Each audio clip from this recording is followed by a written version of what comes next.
आज फिर हम देखेंगे फर्स्ट थेस्सलोनियन चैप्टर 5 पाँचवां बाब उसकी 16वीं आयत से। जैसे कि मुकद्दस कलाम में यूँ लिखा है, हर वक्त खुश रहो, बिला नागा दुआ करो, हर एक बात में शुक्रगुजारी करो, क्योंकि मसीह यस्सु में तुम्हारी बाबत खुदा की यही मर्जी है। रूह को ना बुझाओ, नबूवतों की हकारत ना करो, सब बातों को आजमाओ, जो अच्छी हो उसे पकड़े रहो, हर किस्म की बदी से बचे रहो। आमीन।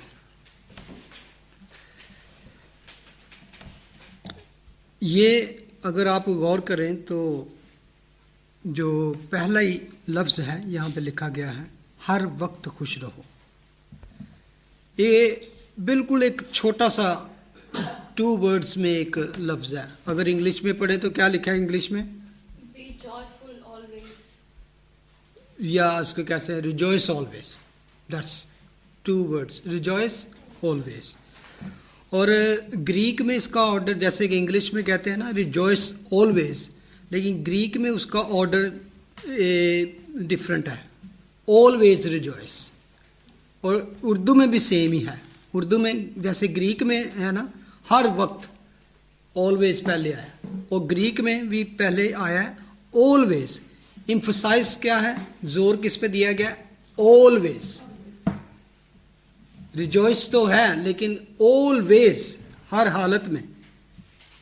तो ये बड़ी एक अजीब बात है कि हमें इस चीज़ को जानने की ज़रूरत है कि खुदा का कलाम कहता है कि always rejoice always. Very simple, एक इसको एक तरह ये भी कह सकते हैं, no explanation, just like a commandment, rejoice always. That is कहा गया कि इसके यानी कि एक क्रिश्चियंस के लिए एक उसकी रिस्पॉन्सिबिलिटी है, जिम्मेदारी है कि ही शुड रिजॉइस ऑलवेज। ये एक हुक्म की, इसके बावजूद कि छोटा सा एक फ्रेज़ है, वेरी लिटिल वर्स, क्योंकि पूरी वर्स ही 16 वर्स ही ये है। वर्स 16, रिजॉइस ऑलवेज, हर वक्त खुश रहो। लेकिन still it's a big topic, इसके अंदर बहुत कुछ है। इट्स नॉट, आप इसको कह सकते हैं कि इसको जो हकीकी तौर पर क्रिश्चियन है, अगर वो रिजॉइस नहीं करता तो इस हुक्म की खिलाफ वर्जी करता है, उसके खिलाफ अगेंस्ट जाता है। Always rejoice. और किस तरह के हालात में, आगे हम देखेंगे, ऑल काइंड ऑफ सिचुएशंस। क्योंकि अगर हम रिजॉइस नहीं करते तो एक तरह से हम उसको हुक्म को तोड़ते हैं। अगर आप देखें फिलिपियंस चैप्टर 3, उसको चैप्टर को 3 को शुरू करते ही उसकी पहली वर्ष में ही पौलुस रसूल कहता है, गर्ज मेरे भाइयों, खुदावंद में खुश रहो। तुम्हें एक ही बात बार बार लिखने में मुझे तो कुछ दिक्कत नहीं, और तुम्हारी इसमें हिफाजत है। It's for your protection. कि मैं तुम्हें बार बार लिखूंगा, मुझे कोई फ़र्क नहीं पड़ेगा, लेकिन तुम्हारी इसमें क्या है? प्रोटेक्शन है। बल्कि इसी फिलिपियों 4:4 में वो कहता है, खुदावंद में हर वक्त खुश रहो। अब आ गया ना वही कि हाउ ऑफन, ऑलवेज। फिर कहता हूं खुश रहो। Again it's mean he is saying, if you not get it first time, get it now. खुदावंद में खुश रहो, फिर कहता हूं खुश रहो। उस पर कितना जोर दिया गया है कि ये एक मसीही के लिए बहुत इंपॉर्टेंट बात है। 1 पीटर चैप्टर 4 वर्स 13 देखें, बल्कि मसीह के दुखों में ज्यों ज्यों शरीक हो खुशी करो, ताकि उसके जलाल के ज़हूर के वक्त भी नहायत खुशो खुर्म हो। ऐ प्यारो, जो मुसीबत की आग तुम्हारी आजमाइश के लिए तुम में भड़की है। क्रिश्चियंस पे शुरू से ही परसिक्यूशन, मुसीबतें और दुख आते रहे हैं। शुरू से, इवन अर्ली चर्च से हम देखते हैं